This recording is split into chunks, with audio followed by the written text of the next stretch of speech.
स्वागत है आप सभी का Sandeep sir ITI YouTube channel में। तो दोस्तों इस वीडियो में आज ऐसे क्वेश्चन देखने वाला हूं दोस्तों जो टेक्नीशियन का आज एग्जाम हुआ है। सेकंड शिफ्ट में कौन से क्वेश्चन पूछे गए थे। तो दोस्तों इस वीडियो में कंप्लीट जरूर बने रहिएगा। अगर चैनल में न्यू है तो चैनल को सब्सक्राइब कर लीजिए और वीडियो को लाइक कर दीजिए, अपने दोस्तों के साथ शेयर कर दीजिए।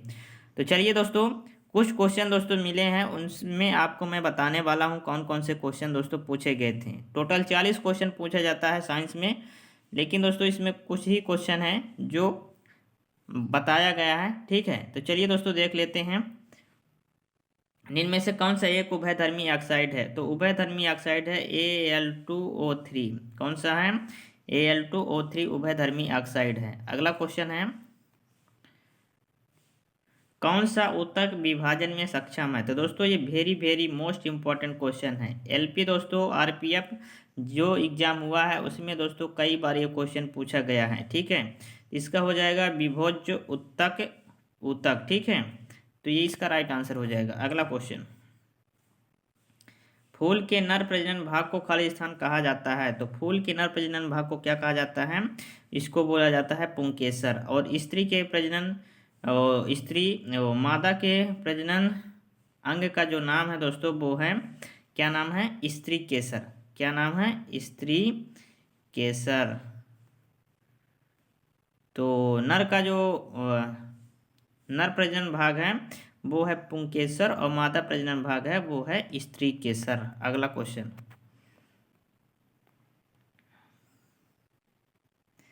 गर्भाशय में भ्रूण को पोषण प्रदान करने वाला ऊतक है। तो दोस्तों गर्भाशय में जो है भ्रूण को पोषण कौन प्रदान करता है? निषेचन के बाद दोस्तों जो है, निषेचन के बाद फैलोपियन ट्यूब में रहता है। ठीक है, निषेचन कहाँ होता है? फैलोपियन ट्यूब में। इसके बाद दोस्तों बच्चा जो है वो गर्भाशय में आ जाता है। किस में आ जाता है? गर्भाशय में। तो उसका जो पोषण तत्व होता है वो किसके माध्यम से दोस्तों प्राप्त होता है बच्चे को? तो वो होता है प्लेसेंटा के माध्यम से। ठीक है, किसके माध्यम से? प्लेसेंटा के माध्यम से दोस्तों।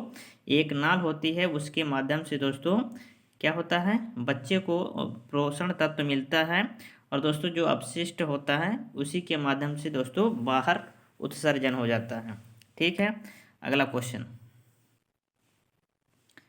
किस में मुकुलन द्वारा प्रजनन हो सकता है। तो दोस्तों ऐसे क्वेश्चन बहुत पूछे जा रहे हैं।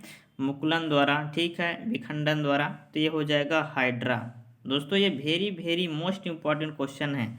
कम से कम जितने भी एग्जाम अभी हुए हैं दोस्तों, कम से कम 10 से 20 बार ये क्वेश्चन पूछा गया है। किसमें मुकुलन द्वारा प्रजनन हो सकता है? तो हो जाएगा हाइड्रा। ठीक है, इसको आपको ध्यान में रखना है। अगला क्वेश्चन, अमीबा में प्रजनन कैसे होता है। ये भी दोस्तों question very very most important question है। क्या है? अमीबा में प्रजनन कैसे होता है? द्विविखंडन द्वारा। क्या होता है? द्विविखंडन द्वारा जो होता है अमीबा में प्रजनन होता है। आपने देखा होगा जो अमाशय में होता है, यहाँ होता है दोस्तों केंद्रक। ठीक है, ऐसे होता है। फिर दोस्तों ये कैसे होता है?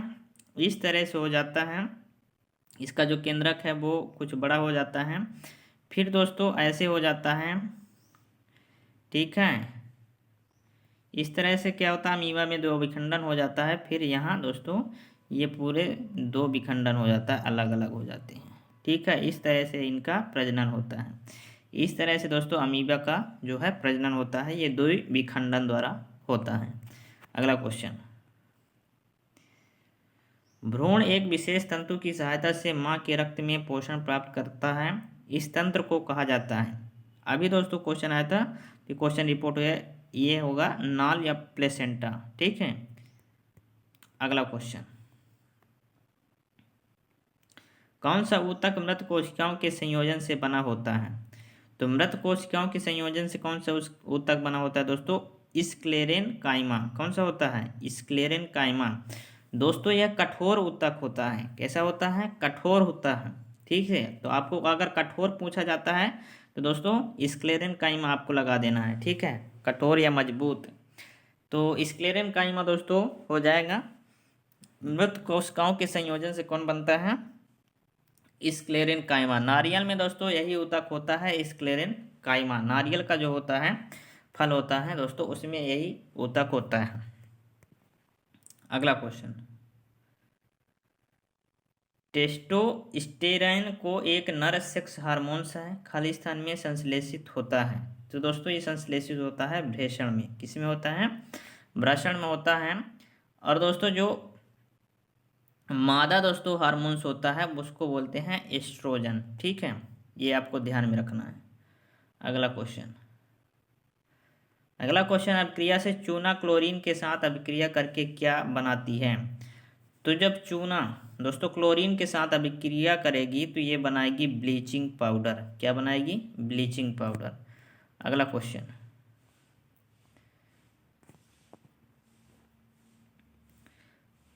क्वेश्चन है, किस ऊतक में कठोर कोशिका भित्ति पाई जाती है? दोस्तों अभी मैं आपको बताया जो कठोर होता है वो होता है स्क्लेरेनकाइमा। किस में होता है? स्क्लेरेनकाइमा। दोस्तों ये जो है नारियल में पाया जाता है स्क्लेरेनकाइमा। इसकी जो कोशिका भित्ति होती है वो कैसे होती है? कठोर होती है। दोस्तों ये एग्जाम में कई बार पूछा गया है। ठीक है, इसको आपको ध्यान में रखना है। Very very most important question है।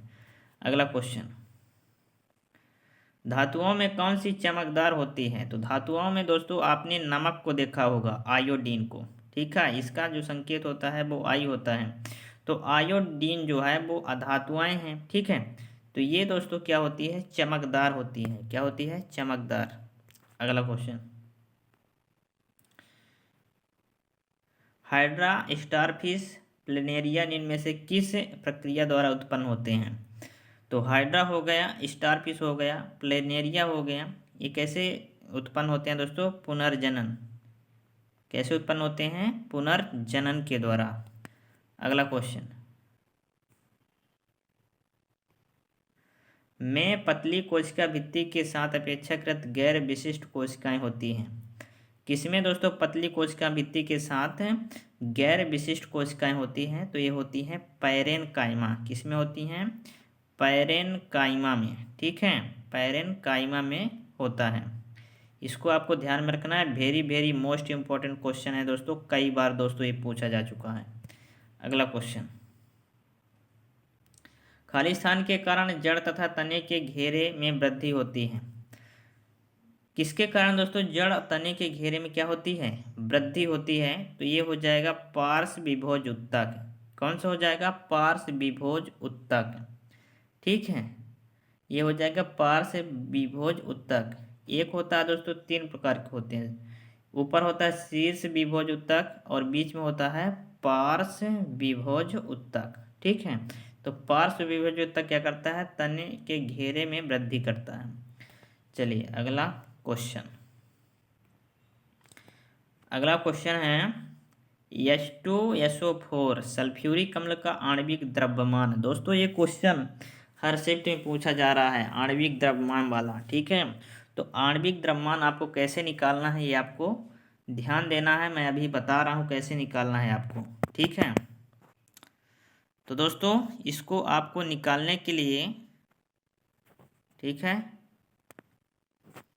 चलिए बता रहा हूँ आपको कैसे निकालना है। चलिए देखते हैं इसको आपको कैसे निकालना है। तो सबसे पहले आपको क्या करना है? इसका दोस्तों परमाणु द्रव्यमान निकालना है। ठीक है, तो हाइड्रोजन का परमाणु द्रव्यमान कितना होता है? 1 होता है। ठीक है, और 2 अणु दिया गया है तो 2 से गुणा आपको कर देना है। इसके बाद आपको प्लस करना है। सल्फर का दोस्तों जो होता है परमाणु क्रमांक होता है 16। इसका परमाणु द्रव्यमान लगभग दुगना होता है, तो 16 दूना 32 हो जाएगा। ठीक है, इसके बाद दोस्तों प्लस कर देना है और आपको ऑक्सीजन का बताना है। ऑक्सीजन का जो परमाणु संख्या होती है वो होता है 8 और परमाणु द्रव्यमान कितना होता है? 16 होता है।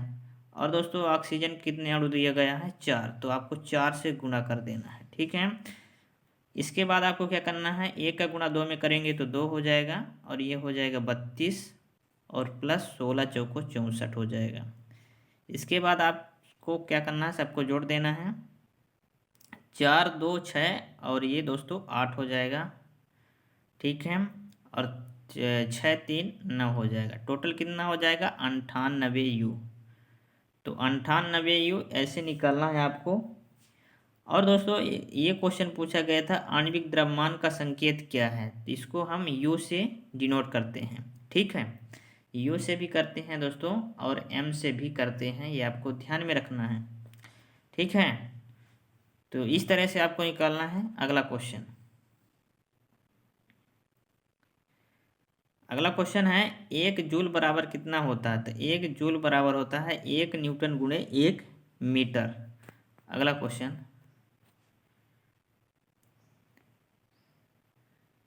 चलिए, पानी में एक अणु में हाइड्रोजन और ऑक्सीजन का अनुपात होता है।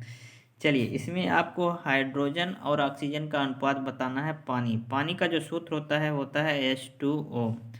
ठीक है, सूत्र क्या होता है? H2O। इसका हो जाएगा दोस्तों आणविक जो द्रव्यमान होगा ये क्या हो जाएगा? 2 हो जाएगा। और जो ऑक्सीजन का होता है वो 8 होता है परमाणु द्रव्यमान। और इसकी जो, ठीक है, तो ऑक्सीजन का कितना होता है दोस्तों? ऑक्सीजन का हो जाएगा, कितना होगा? पानी में एक अणु में हाइड्रोजन और ऑक्सीजन, पानी में एक अणु बता रहा है ना, एक अणु बता रहा है। ठीक है, तो अनुपात कितना होगा? तो एक अणु के लिए अनुपात हो जाएगा 2:1। ठीक है, 2:1 हो जाएगा। एक अणु के लिए बोल रहा है, तो एक अणु के लिए हो जाएगा 2:1। अगला क्वेश्चन, निम्नलिखित में से कौन सा पुनर्जनन और मुकुलन द्वारा उत्पन्न हो सकता है? तो दोस्तों, पुनर्जनन और मुकुलन द्वारा जो उत्पन्न होगा वो होगा हाइड्रा। कौन होगा? हाइड्रा। ठीक है, अगला क्वेश्चन, अगला क्वेश्चन है हथेली पर रखने पर इनमें से कौन सा पिघल जाएगा? ठीक है, तो हथेली पर रखने पर कौन सी जो धातु है पिघल जाएगी? वो है गैलियम। गैलियम और सीजियम। कौन सी है? गैलियम, गैलियम है और सीजियम है। ठीक है, सीजियम। ये धातु जो है दोस्तों हाथ में रखने पर क्या होती हैं? पिघल जाती हैं। ये आपको ध्यान में रखना है। ठीक है, अगला क्वेश्चन, ओजोन का आणविक द्रव्यमान कितना है? दोस्तों, अभी मैंने आपको आणविक द्रव्यमान निकालना बताया हूँ कैसे निकालना है। तो सबसे पहले तो आपको फार्मूला पता होना चाहिए। ओजोन का फार्मूला होता है O3। क्या होता है? O3। तो O3 में आपका क्या करेंगे? ऑक्सीजन का होता है परमाणु द्रव्यमान, और कितना होता है? परमाणु क्रमांक होता है 8, और परमाणु द्रव्यमान कितना हो जाएगा दोस्तों? 16। कितना हो जाएगा? 16। तो ऑक्सीजन के 3 अणु हैं तो 3 से गुणा हो जाएगा। ठीक है, तो 3 से गुणा करेंगे तो 6 तिरिक 18, 3 एकम 3 एक 4, 16 ते 48 हो जाएगा। ठीक है, 48U। अगला क्वेश्चन, निम्न में से कौन सा कोशिका विभाजन को प्रोत्साहित करता है? तो दोस्तों, जो कोशिका विभाजन का काम करता है वो करता है साइटोकाइनिन। दोस्तों, ये question very very most important question है दोस्तों, आज भी और कई भी दोस्तों शिफ्ट में पूछा गया है। इनमें से कौन सा कोशिका विभाजन को प्रोत्साहित करता है? तो कोशिका विभाजन का काम कौन करता है? साइटोकाइनिन। ठीक है, ये आपको ध्यान में रखना है। अगला क्वेश्चन,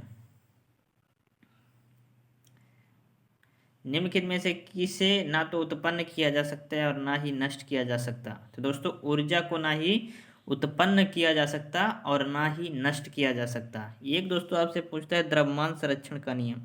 तो द्रव्यमान को ना तो उत्पन्न किया जा सकता ना ही नष्ट किया जा सकता, इसका भी दोस्तों यही फार्मूला होता है। ठीक है, सूत्र।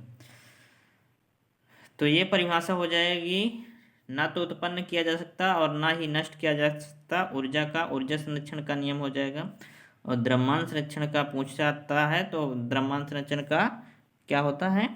द्रव्यमान को ना तो नष्ट किया जा सकता ना ही उत्पन्न किया जा सकता। अगला क्वेश्चन,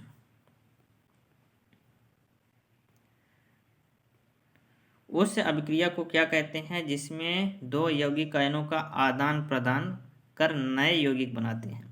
दोस्तों, ये क्वेश्चन LP में भी पूछा गया था। आदान प्रदान किस में होता है? तो ये होता है द्विविस्थापन अभिक्रिया में। किस में होता है? द्विविस्थापन अभिक्रिया में। आयनों का आदान प्रदान किस में होता है? द्विविस्थापन अभिक्रिया में। ये आपको ध्यान में रखना है दोस्तों। ठीक है, अगला क्वेश्चन। तो दोस्तों, आज के लिए बस इतना ही है क्वेश्चन। ठीक है, तो उम्मीद करते हैं दोस्तों ये वीडियो आपके लिए दोस्तों बहुत ही हेल्पफुल होगी। अगर आपका नेक्स्ट डे एग्ज़ाम है तो इस वीडियो को अगर आपने सही से नहीं देखा है तो दोबारा देख सकते हैं। और इसी टॉपिक से आपको क्या करना है, पढ़ना है दोस्तों। क्या है कि जो भी टॉपिक उठा रहा है दोस्तों उसी से क्वेश्चन पूछा जा रहा है हर शिफ्ट में। दोस्तों आपको ध्यान में रखना है, जितने भी मैंने आपको बताया इनको देख लेना है और दोस्तों इसी टॉपिक से आपको क्वेश्चन पढ़ना है। तो चलिए वीडियो को यहीं तक रखते हैं और मिलते हैं नेक्स्ट वीडियो में। तब तक के लिए दोस्तों जय हिंद, वंदे मातरम।